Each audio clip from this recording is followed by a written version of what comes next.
And hello again to our audience. Welcome to Exile.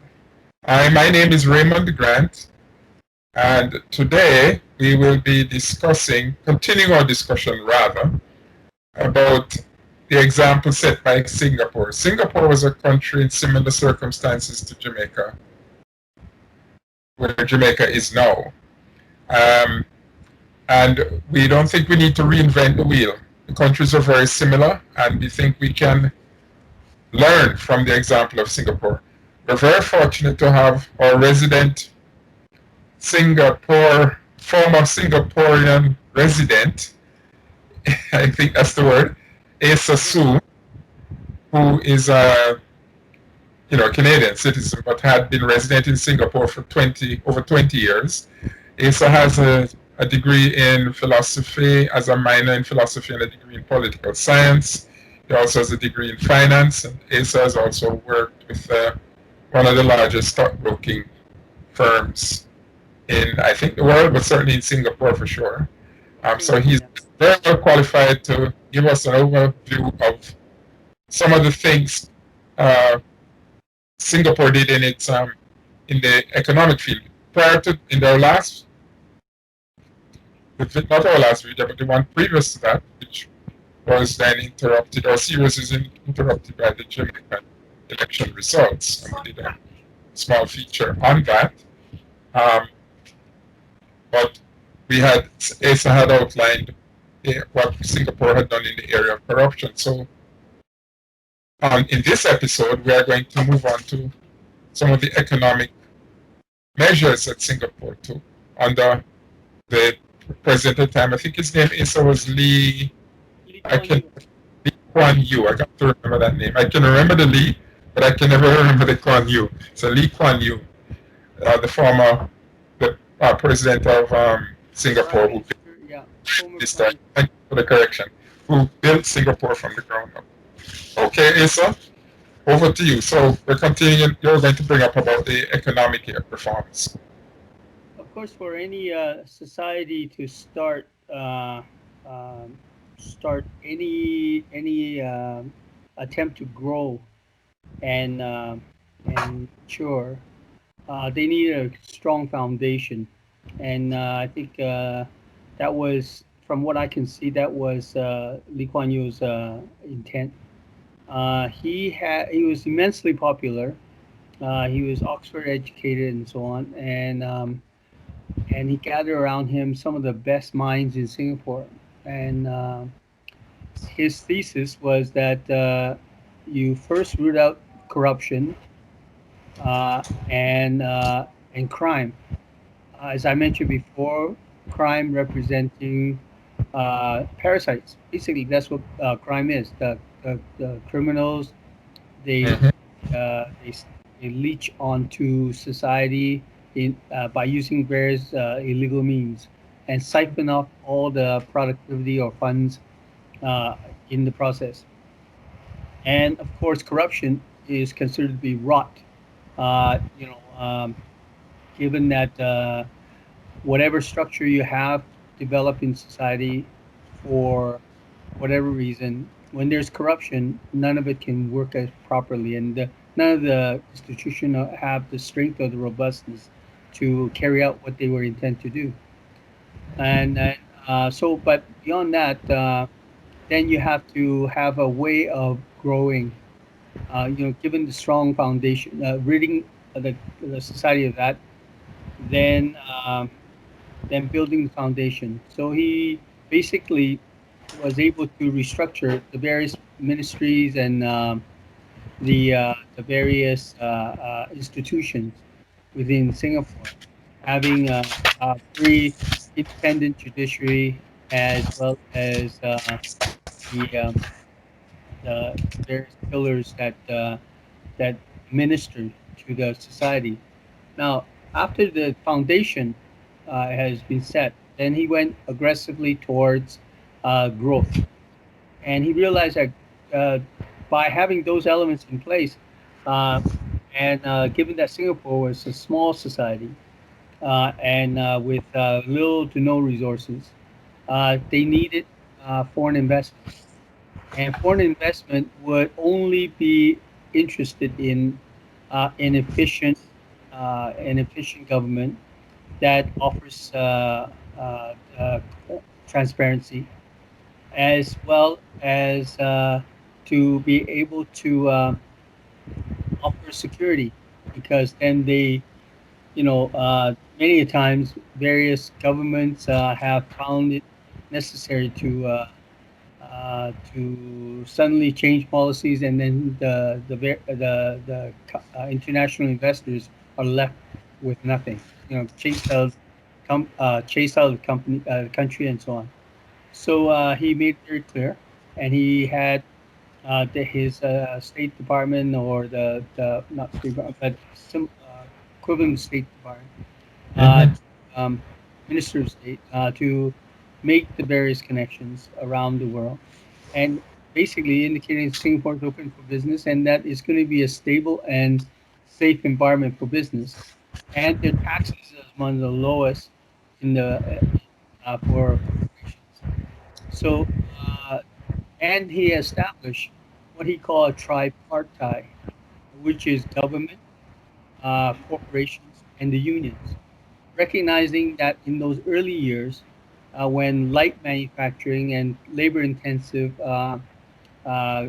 venture, labor-intensive industries were a necessity to bring Singapore out of the developing country status, right? Mm-hmm. So that's what he did, and basically what they worked toward any challenges solutions to that is needed to arrive at to maintain peace and continuity in the private sector, in manufacturing and so on. So in the early days, Singapore actually, by doing so, was able to rival the likes of Hong Kong in terms of manufacturing and production of various low tech kind of goods. So it was working quite well for them. And as I remember, when I first arrived in Singapore, um, they were enjoying very good GDP, enjoying a reputation around the world as having good logistic, logistics supply line kind of uh, available to these any of the corporations that want to establish their business in the region.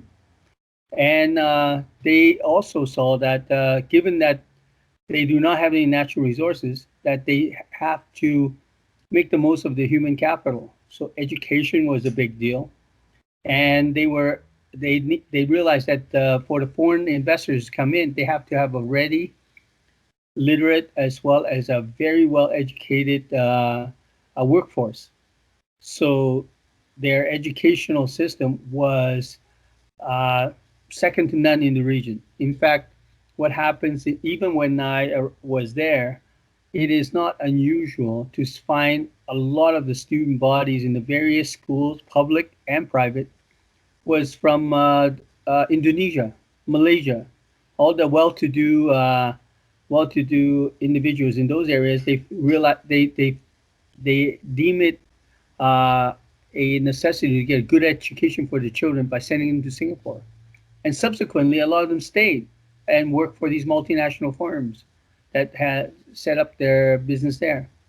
Now, realizing that light manufacturing, with its low tech, it, it will in time the region, all the different countries in its region, uh, with the bigger population and lots of natural resources, will catch up. So quickly, just using that as a springboard, Singapore went into higher value added kind of in the service industries like finance. And to today, it is one of the major financial centers in that region. Not only maybe uh, rival by Hong Kong. So those moves that they had made from the very start show a great deal of foresight. And more than once, I have heard that mentioned that one of the things that motivated them to move in that direction was their eye on another country that has set the, I guess, set the standard for a country that may be isolated or small with no natural resources, and that's Switzerland. In fact, Switzerland has four official languages. Singapore also has four official languages, which take advantage of, by having that, they basically indicated to the region that any number of your country multinationals can come here and set up business, and we will be able to cater to you. And most of the ministers speak at least three to four, at least four languages, maybe not fluently, but maybe three fluent languages. So it showed, and it makes them very attractive for multinationals from any country to approach Singapore to set up their headquarters, and they do enjoy headquarters from multinationals from all the different countries. And so by and as they were doing really well in the small manufacturing, when I got there, the government, almost by decree, indicated or set the direction, and basically indicated that all such light manufacturing, all that, has to move on. They have to move to the next phase, and they move in, indicating that they targeted within a certain period of time, all these low tech manufacturing has to evolve, has to move offshore if they want to continue that kind of thing, right? So they then move into high tech manufacturing, like silicon wafers and all that stuff. So from time and time again, the government was taking the lead to move Singapore ahead of the curve, rather than sitting back and saying that, okay, this has been working. Let's just stay with it and let's play it safe. And in fact, I remember in the media and in the newspapers and all that, all these manufacturing companies were complaining how, why do we have to do that? We're doing quite well. But given the government's direction, they had no choice but to continue to evolve. And now, to this date, Singapore, a tiny little island country, which is maybe slightly bigger than Kingston, maybe, right? And it has the most advanced gasoline, uh, um, uh, how you say it, refinery. Yeah, the biggest gasoline refinery plant there. It has the one of the most advanced desalination plant, which means they now don't have to buy water from Malaysia. They are self-sufficient in terms of water, fresh water consumption, and they have one of the most advanced financial industries and in the region, and enjoys being one of the biggest collection of headquarters, international headquarters for the multinationals in the region. So all these things are very high value added, and they were able to do that by staying ahead of the curve, not resting on their laurels. Not saying, okay, this has been bringing cheap, easy money. Let's just sit back and enjoy this, right?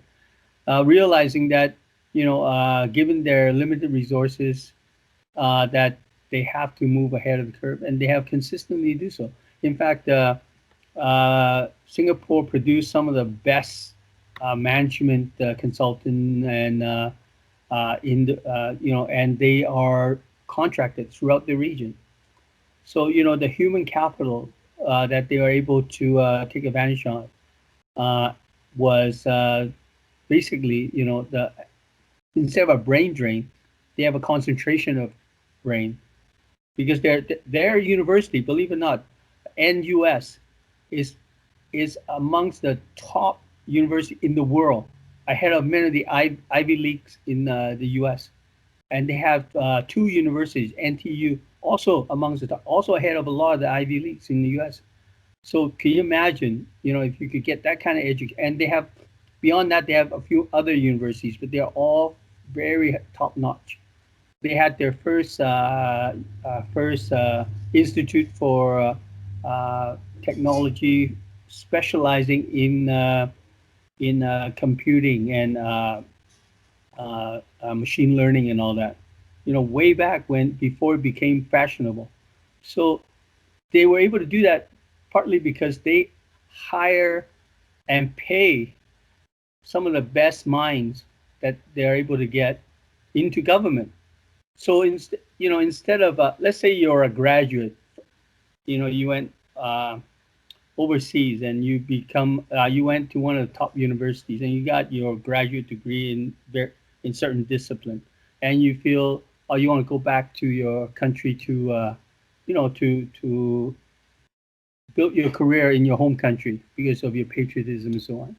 However, you pay very very minimal compared to what is offered out there in the private sector, and you have to deal with all this corrupt system that has red tape everywhere, because when you face red tape, the only way you pass it is you pay it off. Right? So it is very discouraging for these young bright minds.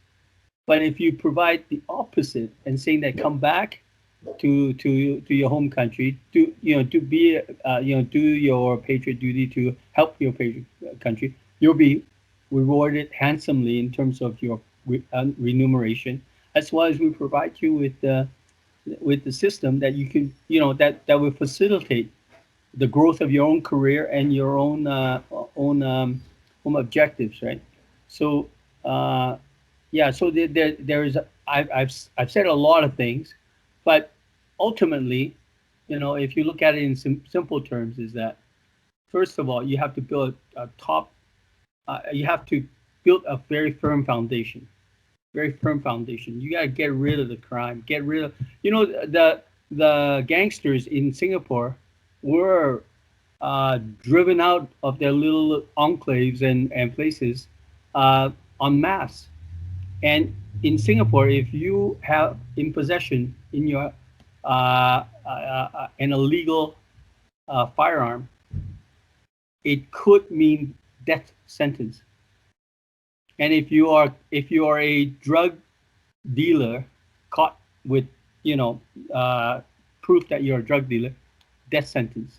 And they are, in fact, Lee Kuan Yew was criticized many times by the West for being very draconian, saying that how could you have these such what such such draconian laws. Sorry, I couldn't think of another word. But and neglecting, it just seemed too severe. And Lee Kuan Yew says, "This is my country. We we we do not need the Western media's approval. We have to maintain safety, and security is the bread and butter. I mean, it is the very foundation of what we are all about. So we do not abuse human rights, but we have no tolerance for people who abuse other people or abuse society.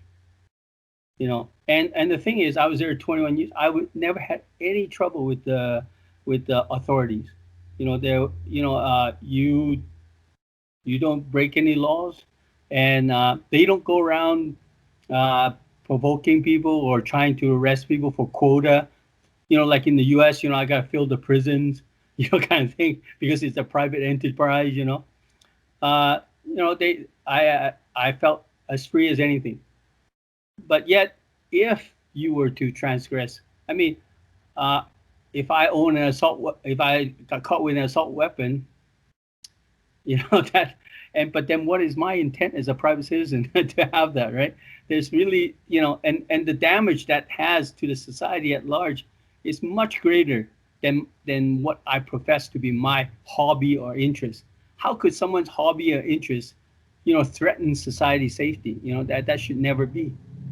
So anyways, that's just my own personal opinion, but yeah. I muted my microphone because I notice it helps the audio when I do that. So I think it helps with the bandwidth if you when we are not talking, if we mute the microphone. Yes, okay. Thank you, Asa. So I was furiously making notes as you were speaking. Yes, I saw that. Yes. You said he started with being immensely popular. Now that's another similarity with Jamaica. Mr. Holness now is immensely popular. Yes. No politician in Jamaica has ever, that I can recall, achieved this level of popularity. I'm trying to remember, Michael Manley might have come close once. I'd have to research that. But anyway, he is immensely popular. Like Lee Kuan Yew, is that how it's pronounced? Yeah, Lee Kuan Yew, yeah. Yeah, Lee Kuan Yew was. Okay, so that's the start. So Jamaica has that. We have given a leader a massive mandate, and so he's immensely popular. You said the next thing was that he assembled a high-quality team in place. Now, you will recall in our previous episodes, we have been talking about getting this national consensus and getting the whole of civil society to become involved in the process of government. And Jamaica has some extremely qualified people. They're in the top echelons in the universities. They're in the very successful fields like the private sector. Like you have a Butch Stewart, who you don't want somebody more, and his sons, who are supremely qualified in tourism, and you can see the results by their success in the industry. So in the diaspora, there are people who have gone abroad, the Jamaican diaspora, and I mean, we have a Jamaican, Canadian, American as vice president candidate for the United States, Kamala Harris, right now. So diaspora have succeeded. Many are millionaires, many are professors, and many have other advanced degrees and training and experience that could benefit Jamaica at this time. So in the elected house, we have a variety of people who have different levels of experience and qualifications. I think there's a preponderance of lawyers for some strange reason, but we won't go there. But the point I'm trying to make is we don't have to narrow the talent field to the members of the House of Representatives. Now is the time for us to draw on these various sources, and we're going to have to pay them well. You're going to have to get somebody to leave their diaspora position and come back to Jamaica.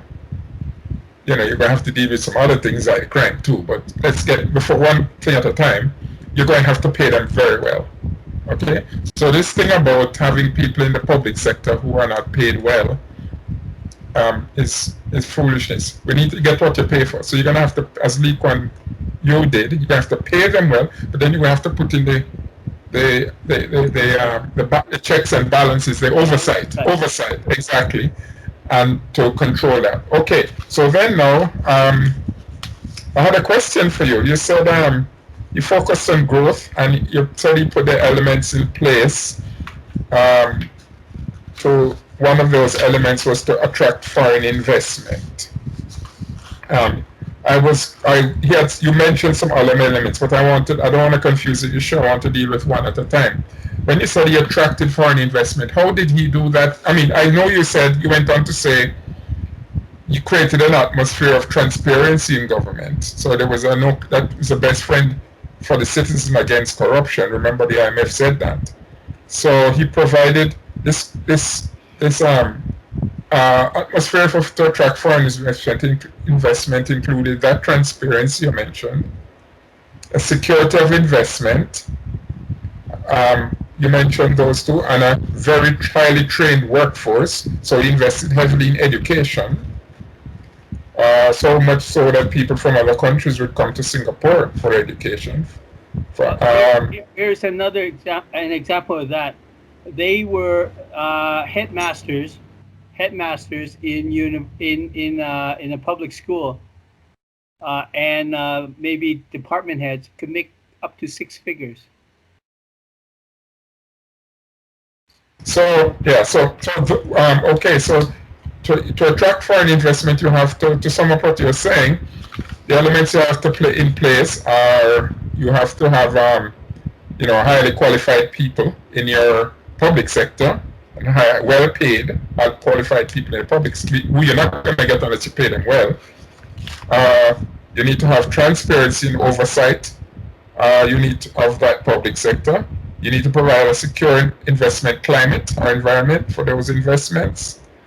And you have to invest heavily in your human capital, right, through education, and so on. Okay, so now you said they then went, so they attracted this foreign and for a while they had a lower tech manufacturing sector.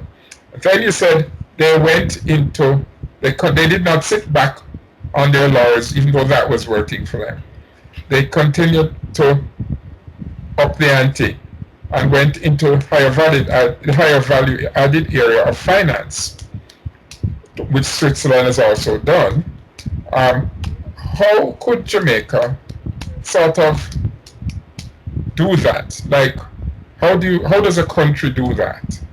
Well, How, the other thing that I have not mentioned is that I think Singapore has the most amount of bilateral or multilateral agreements with the various countries around the world.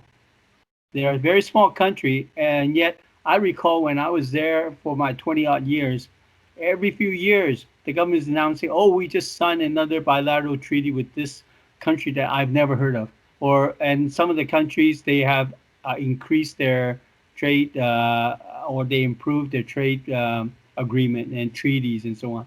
So they're very well connected all around the world. So if in fact you're a company who wants to set up something, set up a business, and you want to be able to access these various markets. Well, you go to Singapore, you got access to all these markets with really privileged treaties that's already set up. So that was one way that the government had its hand in making to help bring the world to Singapore and making Singapore a very good place to work. And as far as the finance is concerned, finance is all about regulations and so on, right?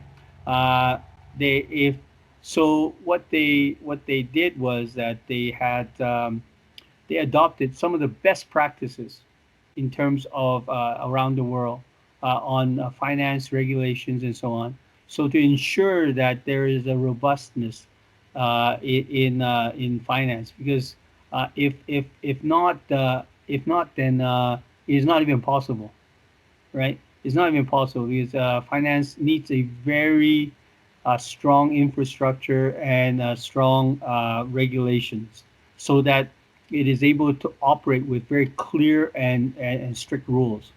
And they did that. So to set, again, this takes a lot of foresight on seeing which is the direction you want to go, and then set up all the foundations for that. And then the governments, I mean, the ministers were like traveling salesmen. They're flying here and there, setting up treaties, setting up agreements, and being part of agreements and things like that. And so that things like finance, intellectual property, and things like that are protected. And then it like just to give you an idea, Jim Rogers, who was who was famous in the West for setting up the quantum fund with George Soros. They were the ones who took down the Bank of England, during the Sterling crisis, right? And Jim Rogers is an American citizen, had all that success in the U.S. He is now resident in Singapore, and when interviewed, he actually came and spoke at one of our seminars in the stocking firm, broking firm that I run. And he indicated that he sees that region is the he actually indicated that China is going to be the play, and there's no better vantage point than to access all the possibilities of China, India, and Southeast Asia than Singapore. Why? Because the official language in Singapore is English, Mandarin, China, right? Tamil, India, and Malay, which is in Southeast Asia region, right? So these are legislated into as their official language, therefore making it very comfortable for those various regions to come in, and their legal documents and whatnot is going to be not a problem with them. They'll be able to understand the law and so on, right? And they will have government ministers who are fluent in those languages to talk to them, right? So it is a well-oiled machine that was meant for for achieving those kind of level of business. I cannot hear. Forgot to turn my mic on. Sorry, I got to turn my mic on. No, I was saying we're coming to the end of the time of our presentation. We have less than 10 minutes. But at the end of your presentation, you mentioned that the foundation of security, dealing with crime, and you said the death penalty, not for murder. That's a given, right? They have the death penalty for murder. Definitely. Yeah. But you have the death penalty just for having an illegal gun, an illegal firearm. I think it's, of course, I am. I'm not giving you many details on that. I think there is got to. I think if you were caught using a gun in possession, certainly will give you a very severe sentence, and there is a possibility of death sentence. Like that is the max. So it's up to death sentence, and for drug trafficking, you can get up to death sentence for that too. Yes. Okay. In fact, I was hearing they would put in the newspapers and the media that they have a hanging of these drug traffickers and whatnot, right? They really publicize all that, Okay, and you had severe legal penalties for corruption, and that Lee Kuan Yew had to fight the criticism of the international human rights lobby and the media, and I find that very interesting because I think in Jamaica, if they were to do this, which I think they need to do, they are going to face that same opposition, and it will take a certain fortitude to not wilt under that, which Lee Kuan Yew had. So Mr. Holness would have to stick to his guns. I mean that metaphorically, but he would have to stick to his guns and say, look, we have a death penalty. We're going to, one of the constitutional things we're calling for, one of the constitutional changes we're calling for is that the Privy Council in Britain be removed as the highest court for Jamaica, because that is the problem why we cannot implement the death penalty that is on our books. Well, even Canada has repatriated their constitution.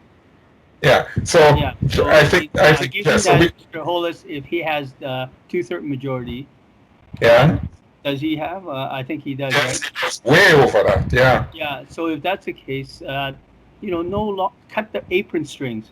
You don't need exactly. I think this is a good note to end on, and thank you, Asa, and we thank you for joining us. And if you like our programming and the content, do click the like button.